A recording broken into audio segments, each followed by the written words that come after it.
Why can regular people with almost no budget build YouTube channels with millions of subscribers while big brands with big budgets struggle?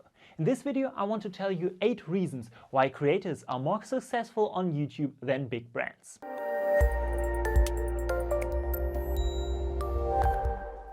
Hello and welcome to the Tubix YouTube channel. I'm Jan Fassbender from So geht YouTube, and if you think about the biggest YouTube channels that come to your mind, how many of these are brands?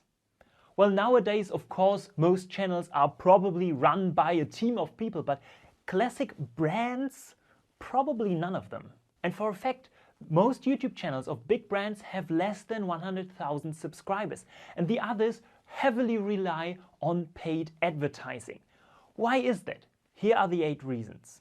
Problem number 1, the target group. In the best case, a YouTube channel is focused on one target group. Each and every video should be interesting to every viewer. In reality, of course, this is not going to be the case, but while YouTubers can focus on one topic in their videos, big brands usually have a very broad or multiple audiences. And this leads to the videos being interesting for different groups of people, but not each and every video being interesting to a singular viewer. And so they might not subscribe, or they might unsubscribe, or the algorithm just won't show the videos to them anymore. A solution could be to have different channels for your different audiences. Red Bull, for example, has channels for bike fans, for motorsports, for winter sports, for skateboarding, but also for dance and for gaming. But of course, each and every channel will have less subscribers than one big channel. And if you don't want to have multiple channels, you should focus on your main target group for your one big channel. Problem number 2, the benefit for the viewer. No one watches ads for fun, but still many brands use their YouTube channel as a dumping ground for their ads and their marketing materials. But why would anyone want to watch these videos? You need a benefit to watch the videos. The viewer invests their time in the videos, so they want something in return. They want something like being educated or being entertained, or just to have an emotional response to the video is sometimes enough. The best YouTube videos achieve at least 2 of these goals, if not all 3. So ask yourself, what's in it for the viewer? And stop using YouTube as a dumping ground for ads. Problem number 3, personal branding, because YouTube is always personal branding. YouTube's old tagline used to be broadcast yourself, and while this isn't their tagline anymore, it still holds true. We build connections to the YouTubers we watch, and of course these connections will be way stronger than to a faceless entity. And this is why companies often struggle to build a connection to their audience. So use people in your videos. But where could you get them from? Option number 1, from within your company. These will be new faces that can stand for your brand. But most of them are probably not as used to being in front of a camera. Therefore, option number 2 can be to use famous faces, famous people. They are used to being in front of the camera and they already have a following that can help you, but they will always stand for themselves and not as much for your company as your employees, for example. And very important, not an option is to use actors in your videos. For YouTube videos, authenticity is key. And other than in TV commercials, for example, if you use actors in your video, the audience will notice and you won't build the connection you desire. But whoever you choose to be in your videos, it's very important that this can lead to other problems, because you can get dependent on the people being in front of the camera, which is of course easier for a YouTuber who's themselves the person in front of the camera. Problem number 4, experimentation and fast decision making. On YouTube, you not always know what will work best, so it's important to experiment. But as big brands usually have an image to keep, they are not too fond of experimentation. This is similar to how startups can outperform big brands and big companies in new markets, as they can just try things out.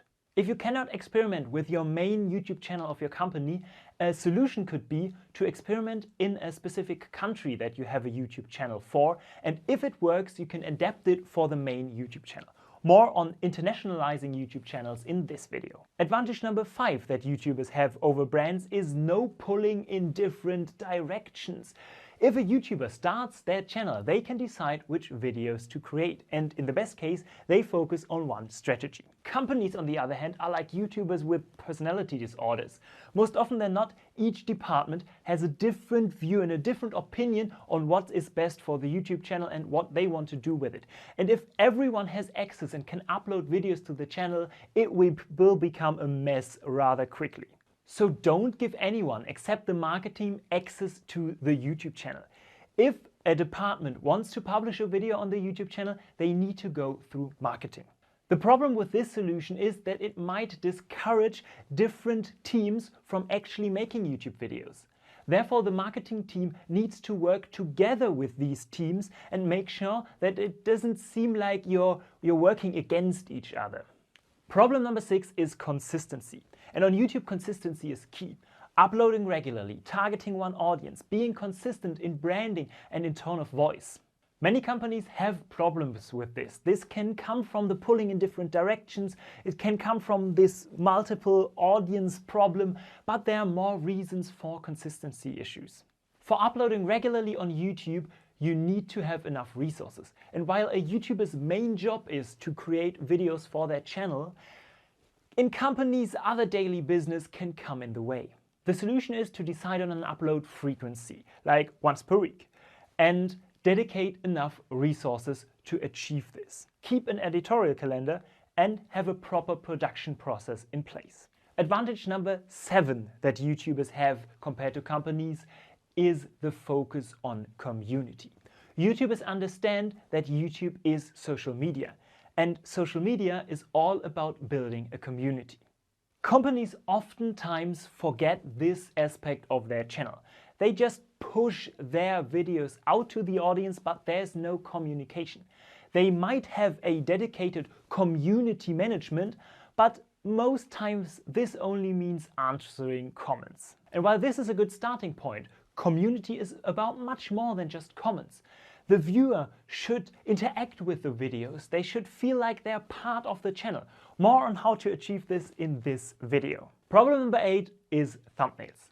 Companies usually ignore thumbnails. You don't want to know how many company videos I've seen that just use one of the 3 suggested thumbnails by YouTube. And even if they create their own thumbnails, they are usually quite dull and descriptive.